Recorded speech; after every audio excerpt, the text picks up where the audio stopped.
Hello, everyone. My name is Chelsea Brown, and today I will be presenting a content analysis of the 5 advertisements found in the March 2013 issue of Good Housekeeping. We will be focusing on how they construct meanings aimed at the white middle class women. So, for a quick overview, we will speak of the introduction, followed by an about the magazine, led by sociological concepts, and then advertisement analysis, which will be from pages 6 through 11.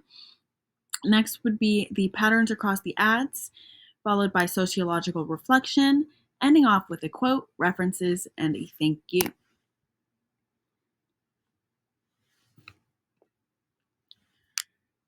Content analysis is a structured method to examine media artifacts. In other words, it is the approach of studying the recurrent themes that appear in text, image, or media messages, in this case, a magazine. The goal is to analyze the effects that advertisements and Good Housekeeping are reflecting and how they shape social meanings about gender and class. The issue date is March 2013, and the focus demographic is white middle class women. A little bit about the magazine. Good Housekeeping targets largely white middle class women. Its marketing is built around the Good Housekeeping Institute's product testing, expert reviews, and the creation of consumer trust and reinforcing traditional domestic roles in a positive light. The demographic ranges from 30 to 60-year-old white middle to upper class women. The reputation comes from reputable tests, content, and reviews. The publisher is Hearst Magazines, and majority of the interests are family, beauty, health, and lifestyle. Some of the sociological concepts used will be found in the advertisements. When analyzing these ads, these 5 sociological concepts found in Ferris and Stein will help to unpack how imagery reflects deeper social meanings. Such gender roles will provide insight into domestic tasks, personal appearance, and emotional regulation, whereas cultural hegemony will present white middle class femininity as the standard, the ideal beauty, and the default lifestyle. Moreover, consumer culture speaks on the moral and identity-defining products and often leads to suggestive messages such as, to be a good mother, wife, or woman, you must consume the right products. Next, symbolic interactionism is very important throughout the ads. Some examples that I am listing are a sparkling kitchen or a sparkling, very clean room means that you are a good mother and a stand-up wife. A woman applying serum or a makeup product means that it is self-love, whereas a clean white bathroom or clean white space would mean moral purity. And social stratification is the promotion of financial access to certain products. For example, homes are able to present a higher socioeconomic status, and in return, creating the good women live this way illusion. Moving on, we have the advertisement analysis, and again, this will be from pages 6 through 10. The Maybelline Age Rewind is found on page 5 and it is selling an ageless beauty. This ad is showing a flawless white woman with smooth skin and a soft lip with perfect teeth. It is selling a product to erase imperfections. The way that gender roles is enforced into this ad is reinforcing the idea that women must be perfect in their appearance, even tiny blemishes. Furthermore, cultural hegemony is being used with the use of Eurocentric beauty standards, and it is presenting that whiteness is the ideal beauty. Consumer culture is affected with confidence and beauty. It is being presented as something that you can buy rather than something that comes from within. Moreover, social stratification suggests that the woman's appearance is middle to upper class, and that is often found in middle class to upper class standards of self-care. Lastly, symbolic interactionism is the clear skin is a symbol of control, health, and worth, while flaws are framed as unwanted and failures. So it's selling an ageless beauty. Moving on, we have the L'Oreal Age Perfect BB Cream. I would like to note that this was found on page 58, a whole 53 pages after the bright, youthful young woman uses the spot blemishes, and now there is a mature white woman with glowing skin promoting an ageless defining BB cream. Considering gender roles, it is assigning that aging women are still expected to look young, happy, and polished. Furthermore, cultural hegemony is again proving that whiteness and wealth is defining the aging ideal.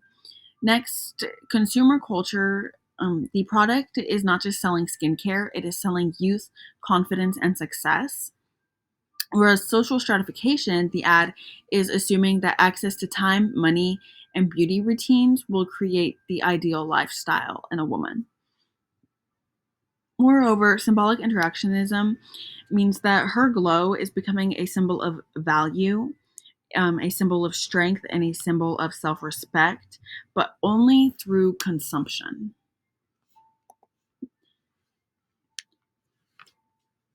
Moving on, we have Lindt chocolate, and although there is no woman depicted, gender roles are targeting women through controlled indulgences, saying that pleasure is okay, but only if it's elegant and contained. There are key words such as excellent, pure, rich, and intense.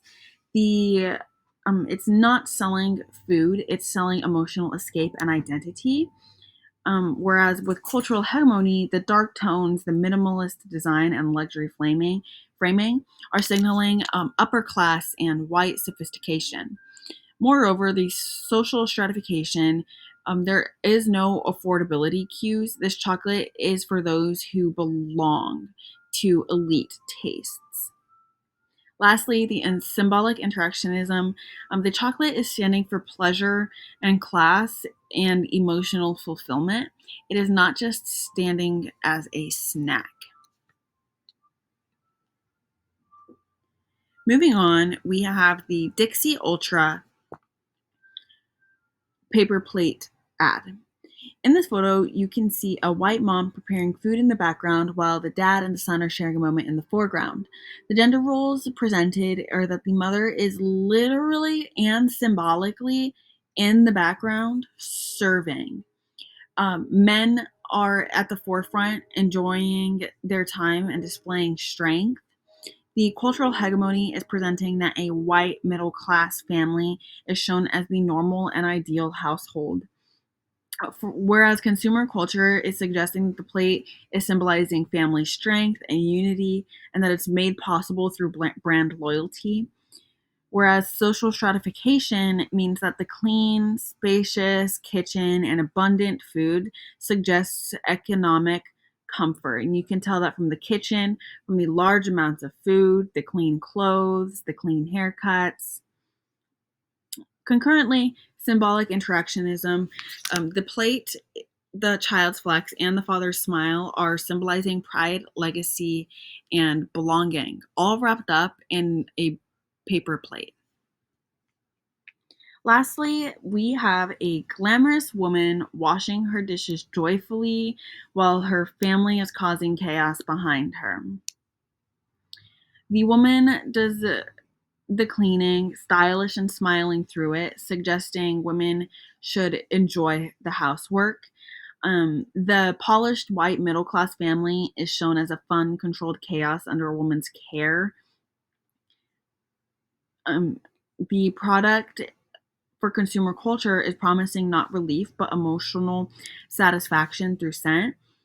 Also, the social stratification, the beautiful kitchen, and carefree mess are implying privilege and financial stability. Lastly, symbolic interactionism. The foam, sparkle, and bright colors are symbolizing cheer, control, and successful womanhood, but only within domestic limits. Some of the patterns found across the ads are 2 out of 5 of the women that are presented are white women in domestic settings, whereas 4 out of 5 of the ads are presenting Eurocentric white women. 95% of the focus is on beauty, wellness, and family, sending the message that women's value lies in how they look, care, and consume. Also, 100% of the magazine is reflecting a narrow version of middle class life, ignoring broader racial and economic realities. Overall, these ads are not just trying to sell makeup, food, or cleaning supplies, they're selling ideas about who women should be. Using sociological concepts like gender roles, cultural hegemony, and consumer culture, social stratification, and symbolic interactionism is helping us to decide how deeply advertising is shaping our views of identity, class, and human worth. In short, advertisements are not just reflecting culture, they are creating it. A quote that I would like to include says, "What puts the good in our good house? Running out to the store." Good Housekeeping, page 23. This is further insinuating that a woman's happy time or pleasure revolves around keeping up a household, taking care of the family at home, just further deepening the belief into what a good woman is and what a good woman does. Lastly, we have the resources. Thank you very much.